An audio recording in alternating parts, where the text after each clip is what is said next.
Hello everybody, this is Havoc and welcome back to our prehistoric preserve in Prehistoric Kingdom. Emily, is that you? Goodness gracious. Claire, hey, we're not glitching out today. No, we're not, little lady. There we go, just stick your head in the rock, there we go. But anyways, welcome back to our prehistoric preserve. We've got a couple things to show off real quick. And by we, I of course mean I. And then we'll dig right on in, no pun intended. The two main things that I worked on were kind of fixing up and touching up a couple of pieces over here, but also we will probably end up demolishing this whole thing.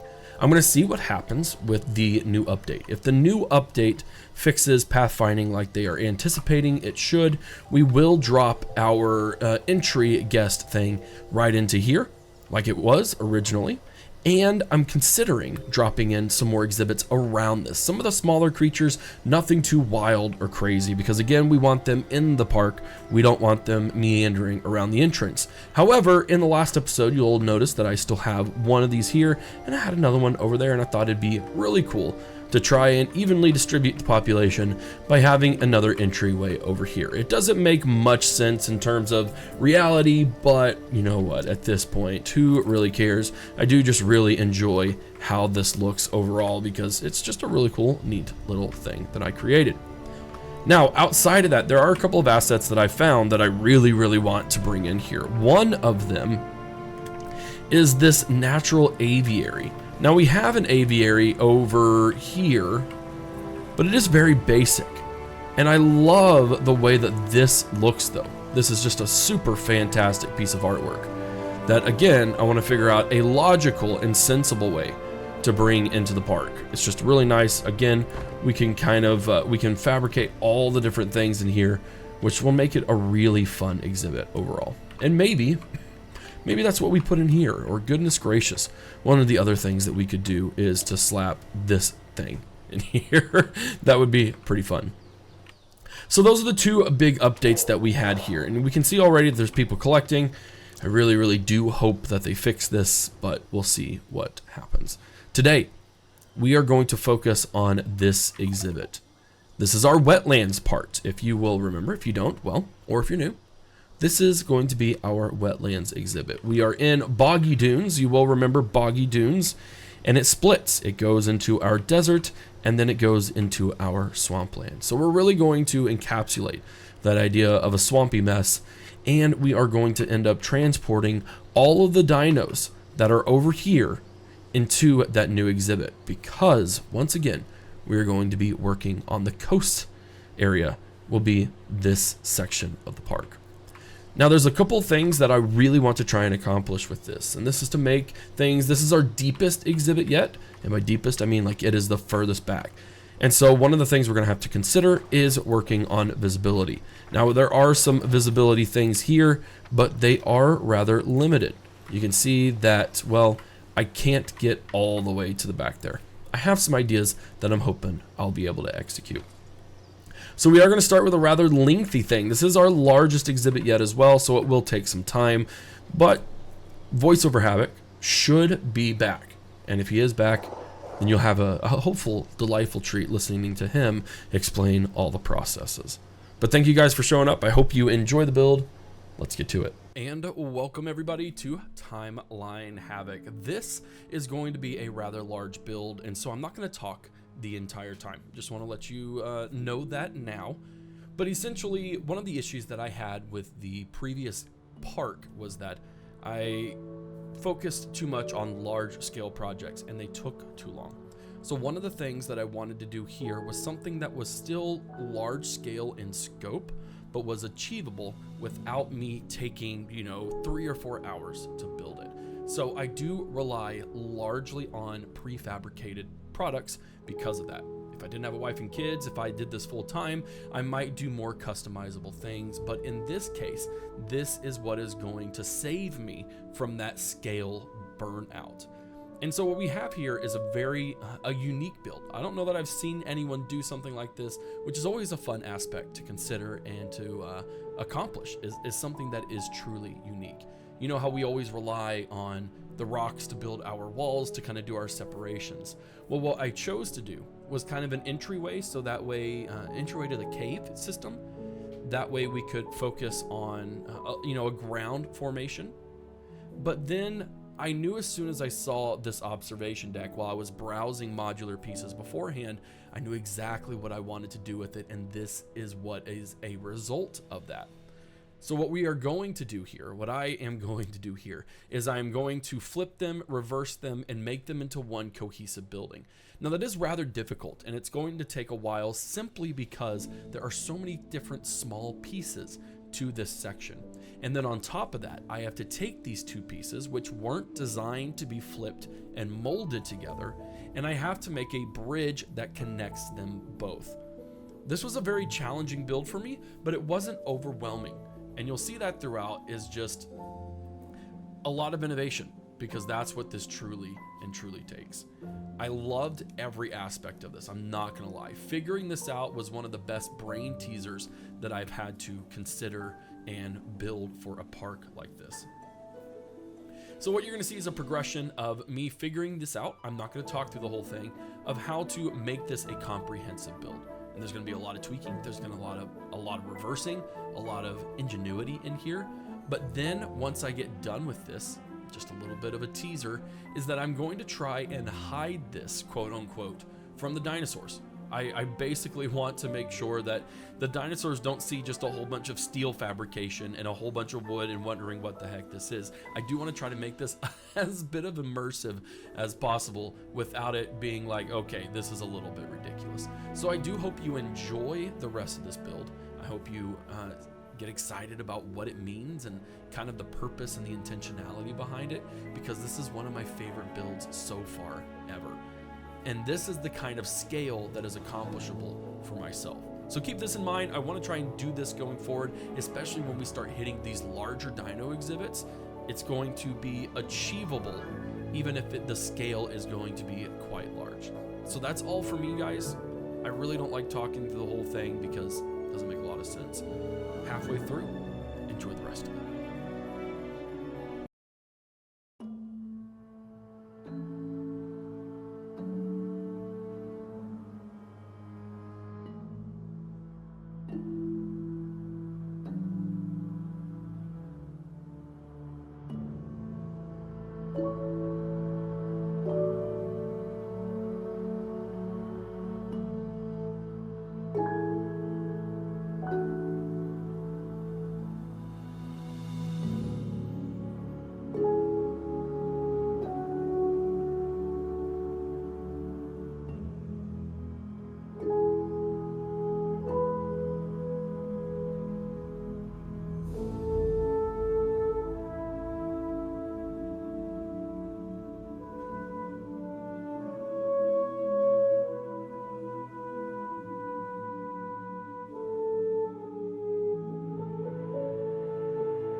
All right, well, that was quite an adventure, I have to say. And we already see people going up and going to observe it. I absolutely love this. I'm not gonna lie. This is kind of my vision of what I had from the start, so I'm really glad that it executed well. Now, of course, we can add to this. We can get some foliage out here, maybe add some more rocks, but basically, I'm very happy. So what we're gonna do now is we are going to pause the game because we have to do a mass just degrading.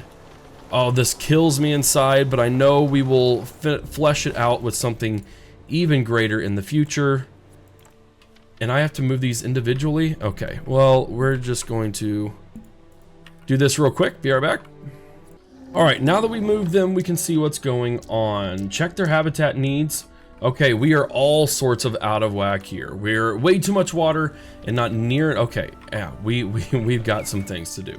Let's go ahead and, oh, I really didn't want to remove things. But yeah, we do have some temperate and we have some desert things here. So let's go ahead and just reduce it all.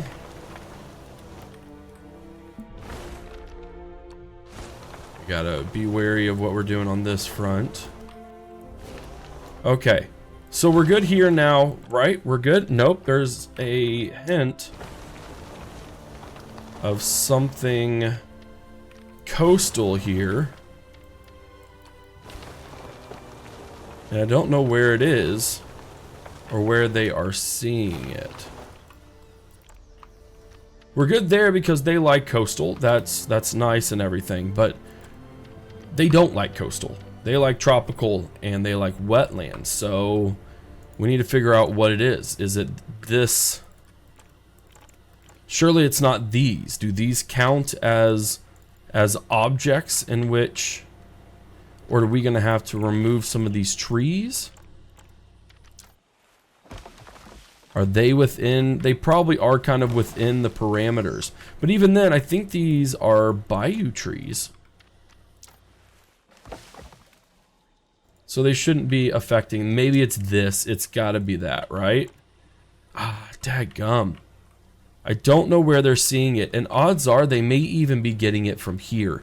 In which case I really can't control everything that's going. I'll be right back. I'm gonna try and figure this out real quick. Alright, well, it turns out it probably was this stuff. It may have been the stuff inside the cave. That's fine. We can actually just, here's what I'm gonna do. We're gonna wetland this up anyways, just because we know that that will satiate them. Okay, we're good. So basically we have nothing, which is okay. And now we need to come in with our wetland bayou. Maybe our wetland forests are an issue.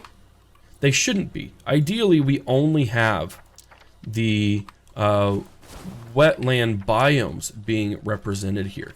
So we're going to kind of work through here, sprinkle some things all throughout, including over in this area to really get that idea going overall. Now there's way too much water here for actually both of them. So we can totally just like remove the water that's around here. Maybe even some water on the backside and things of that nature. We do have to kind of cater to the one that's being the most picky, which just kills me a bit inside. I do wish there was sort of a wetland water-ish kind of deal, like, because these guys, they don't really enjoy the wetlands at all, so it doesn't really become a wetland, you know, swampy land area. Yeah, they really just do not enjoy having all that water. Well, they may have to kind of deal with it. Because dadgummit, I really want to flush this out really nicely. And we're gonna do a mix. We're gonna do some forests as well as some bayou. Really try and make this feel as full as possible. Get some mangroves there on the backside. There we go. Now what about our Styracosaurus? Odds are we may have to remove Styracosaurus out to its own little exhibit, and maybe that's what we'll do at some point in the future. Right now, though, they can handle quite a bit of forest. So I am going to give them quite a bit of forest to have fun in and really, you know, shade them from the sun, as it were. While still giving those people up here, that's not the best view. Let's go ahead and remove some of those. There we go, because we do want them to be able to see, and that's the whole point of the thing in total. We just have to make sure that everyone's satiated. So that's a bit unfortunate about the water. Again, we may have to, like, I don't know, maybe I can even cut them off here and they can have their own little smaller exhibit. That may be what we do. This is going to be live action. Nope, it's not going to split it. That's okay. That's no big deal. Like I said, we may throw them into their own little thing because I don't like that it's not going to be at 100%. It's going to be 82, which isn't too bad, but it's still not totally great. Now, exhibit crowding is only at 10%, which is great. That's what we wanted to see. Even over here... Oh, no. Exhibit crowding's at 10. So we totally have the capabilities of putting something else over here. That includes some of our male dinosaurs. So that's what we're going to do. We're going to open up our genetics lab. We do have our... where is it? Our Styracosaurus. And I am going to make 2 males. And then our Styracosaurus, I'm going to get into our seashell. Make a couple of males there. But then I'm wondering if I couldn't get my Styracosaurus or a Protoceratops. That Styracosaurus is a big boy. Big. And they have a lot of exhibit crowding, which is awesome. That's great. That's going to be really, really helpful. Let's go and just create one of each of those. Now, I think we are kind of maxed out. Oh no, we do have a lot more slots, which is great. So let's go ahead and get a shoreline female. And let's hope that all of these don't mess up the crowding factor. All right, and in the morning, no better time than to release our Styracosauri. Oh, look at these beauties. Look at these. They're gonna glitch through each other. That's okay, it happens. Actually, I kind of think they didn't. But look at how gorgeous these are. Oh my word. Very, very cool. But look at how gorgeous these creatures are. Makes our Styracosaurus look a little pale in comparison, even though you are still gorgeous. Tortiga, don't worry. I'm not gonna rule you out.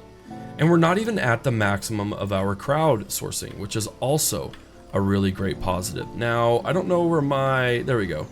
Nope, that's a limb. There we go. Our Styracosaurus, they're doing okay. And we are going to be okay with our habitat being at 65%.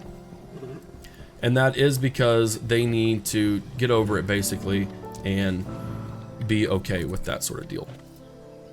Now, with that in mind, we can see if we have any dinos out. We have several, because, dadgummit, we just can't seem to not have dinos on the loose. Can't wait for that update, ladies and gentlemen. I really, really can't. It's gonna be awesome. Because if we can limit them to their kennels, all their stuff, we should be right as rain.